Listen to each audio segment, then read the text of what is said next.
Tandaan ninyong mabuti ang mga grupong ito na kilalang kilala nyo na, magmula noon hanggang ngayon, na ngayon ay nagsama-sama ang makakaliwa sa iisang layunin ang tanggalin ang humahadlang sa kanilang pinaplano, na kahit sinong presidente ang maupo ay walang katahimikan. Hanggang nasa kapangyarihan ang ilan sa mga ito, hindi tatahimik ang ating bansa sa mga ganitong uri ng tao na may paghahangad sa kapangyarihan ang palitan ng gobyerno sa kanilang pagpapatakbo na matagal na nila itong ipinaglalaban, na laging laman ng gulo sa kalsada na hindi nawawala ng issue laban sa gobyerno na walang kakontentuhan at walang katapusan. Lalo na't ang isang presidente ay laban sa pagkilos ng mga ito.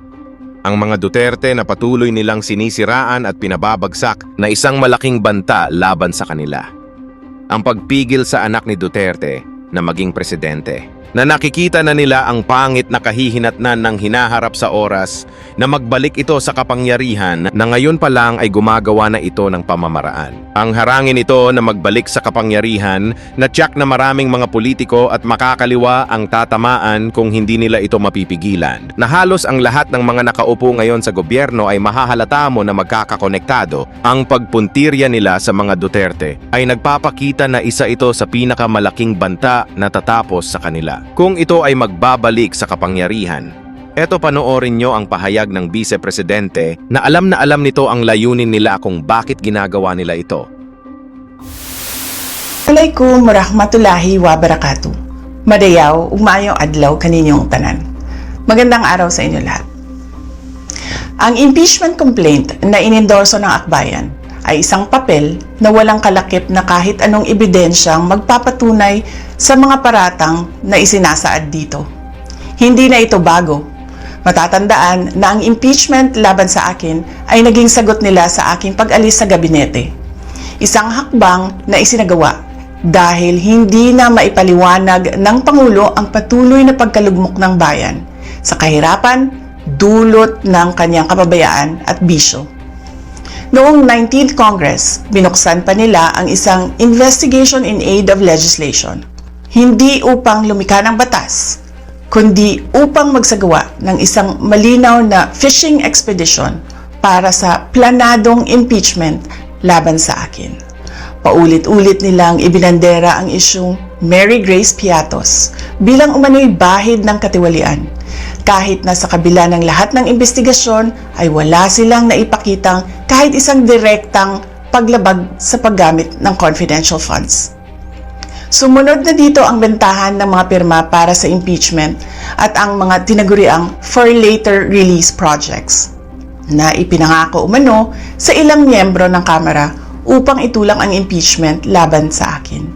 Mga pangyayaring mismong inamin na ng ilang mambabatas sa kanilang mga naging pahayag.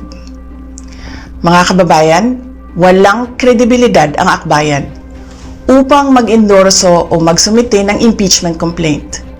Ilang ulit ng hayagang ipinahayag ng kanilang pinuno ang kanyang intensyong tumakbo sa pagkapangulo. Isang malinaw na indikasyon ng pampulitikang motibo sa likod ng kanilang mga hakbang. Huwag nating kalimutan ang makasaysayang talumpati noong Agosto 2024 ni Risa Ontiveros, kung saan malinaw niyang inilahad ang tunay na motibo ng akbayan bilang isang grupo. At habang ang anak niya ay may kapangyarihan pa, hindi magiging madali ang ating laban. While VP Sara is in power, the threat of a full-blown Duterte comeback is still a very real and present danger. For one, they are supported by one major superpower, China. Kaya malinaw na lahat ng ito ay isang uri ng harassment at pang-aabuso sa proseso ng impeachment ng grupong akbayan. Hindi malinaw kung ano ang ipinaglalaban nila para sa kaayusan ng bayan. Pero napakalinaw ng kanilang pamumulitika at pagpapahirap sa usaping diplomasya ng ating bansa. Sa huli, ang tunay na laban ay hindi lamang laban ng iisang tao o iisang grupo. Ito ay laban para sa katotohanan at sa dangal ng ating bansa.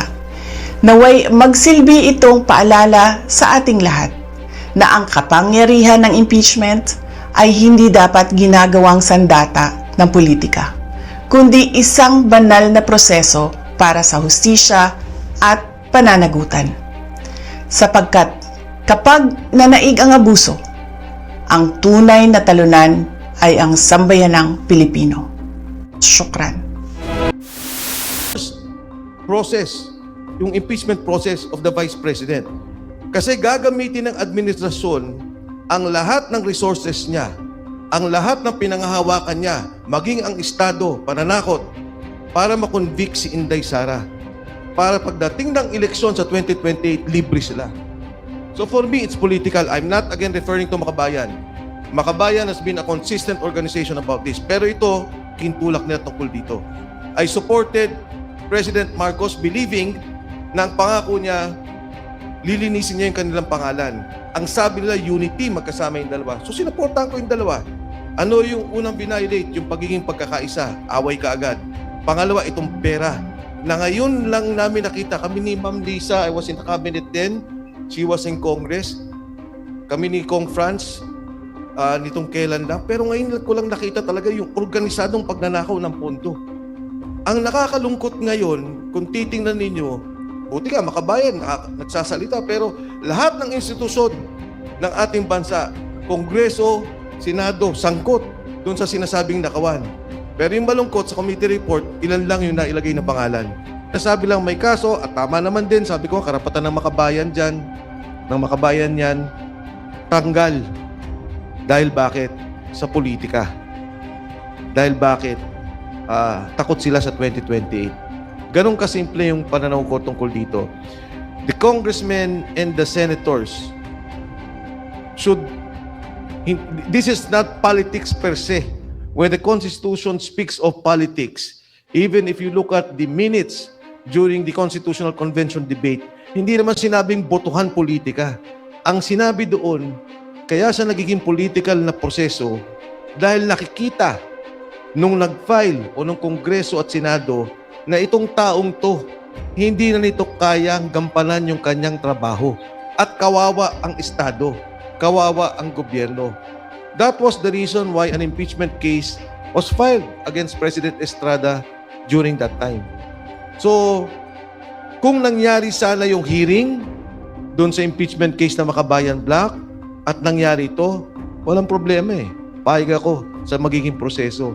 Ang kaso problema natin, selective, politika para sa pansarili, labanan sa 2028.